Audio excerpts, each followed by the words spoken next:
The meeting covered many subjects, but concentrated on the situation between Israelis and Palestinians and the deadlock with Iran.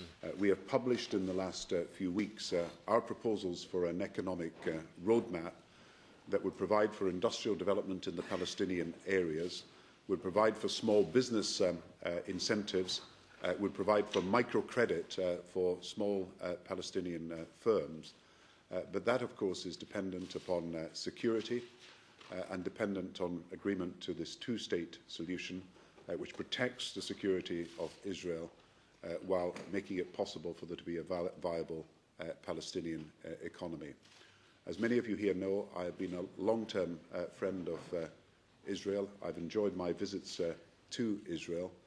Over many, many years, my father spent many months in Israel, and I have a strong sense of Ehud Olmert's belief that he can move the peace process forward, and we want to give him every support we can. We also discussed, naturally, the coming international meeting in the United States. The purpose of this meeting, as we said several times, is to provide an umbrella of international support for the efforts that the Palestinians and ourselves are making in order to start serious, detailed negotiations that will lead to the creation of a two-state solution. Israel as the state of the Jewish nation and the Palestinian state as a state of the Palestinian people. And we are definitely anxious to move up these negotiations and hope that the meeting in Annapolis, when it will take place, sometimes towards the end of November, will be very helpful in creating the necessary mood, will create the necessary international environment that will strengthen both sides in their efforts to move forward. Mr. Brown moved on to the situation with Iran. He said Britain was ready to push for further international sanctions if necessary. I believe sanctions are working.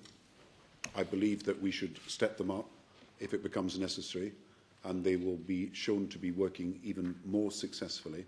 I believe the combination of our willingness to go through the UN process, which we will do, and our ability to take sanctions as a European Union sends the strongest possible message to Iran, and that will be a message that will be communicated by Mr. Solana today, that we take this seriously, we are determined on our course, and we believe that they must take notice of the very strong and concerted and agreed international pressure on them. So the pressure will be maintained, the pressure will in fact be stepped up, and the sanctions, both United Nations and European Union sanctions that we consider, are designed to achieve that purpose. And I think we leave people in no doubt about the strong views we hold on this issue.